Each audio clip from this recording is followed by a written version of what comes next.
First, on behalf of the Yarnell family, let me thank Kimmy Baker for her extraordinary efforts to comfort Kay during her sunset hours. Now for a few memories for a life worth remembering. I will be mentioning a couple of family insider quips during this eulogy and will try to warn you when they come. This is one. With apologies to Uncle Mike, Uncle David, Uncle Denny, and especially Uncle Steve, I'm Uncle Ron. I was her favorite.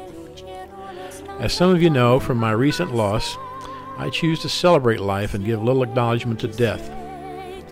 I was introduced to the Green Yarnell clan some 40 years ago, marrying Beth Green. At first I thought, oh my God, what have I done? Then I met Kay and the fear subsided.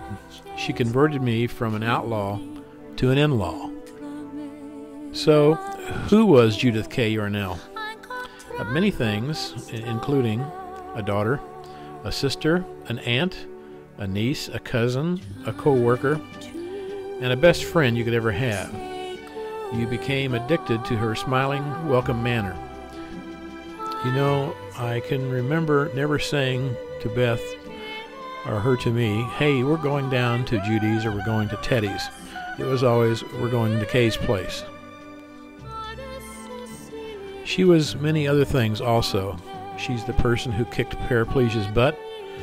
She was the best dressed, a clothes hound, a person of limitless smiles. Do you ever recall her not smiling? Kay had many names, both official and unofficial. Judith K, Katie. Note, here's some insider quips. Sweet Cheeks, Cake Potato, Spud, Miss Idaho, Katie did, and oh yes, International Jewel Thief. Let me explain.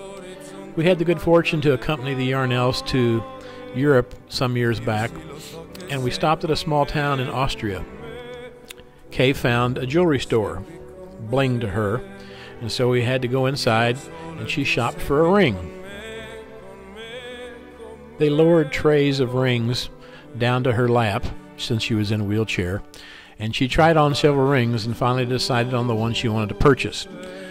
When we left the small shop and returned to the train station, as that was our mode of travel in Europe, we got on board and Katie was straightening out her dress, and wham! A diamond ring fell on the floor of the train. We were all quite surprised. International jewel thief or not, she did return the ring. A few other anecdotes you may not know.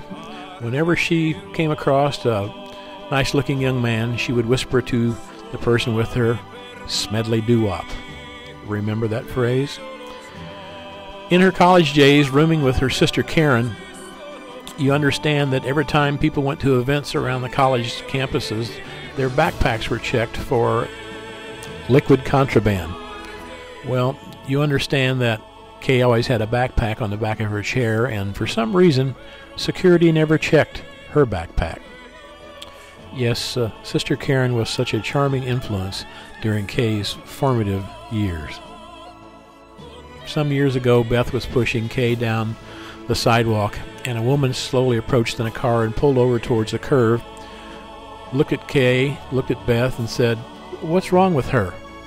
Kay, not missing a beat, pointed to Beth, looked at the woman and said, "Nothing wrong with her, that's the way she's been all of her life."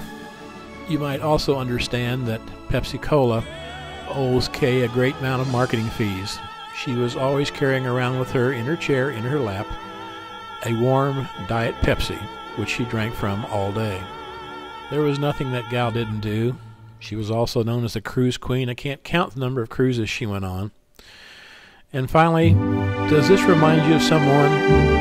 Yes, this wave. It's called the Royal Wave. She was fascinated with the Royals, and she perfected that wave. That's just a small reminder of somebody who was an inspiration to all of us, a warrior, a peacemaker, and a loving influence to us all. She was one of the sweetest and nicest persons ever to grant us an audience. We wish you peace, Katie.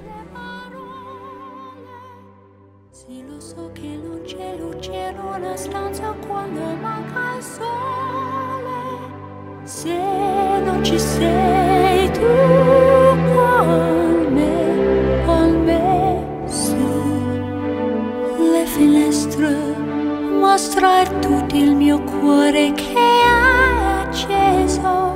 Chiudi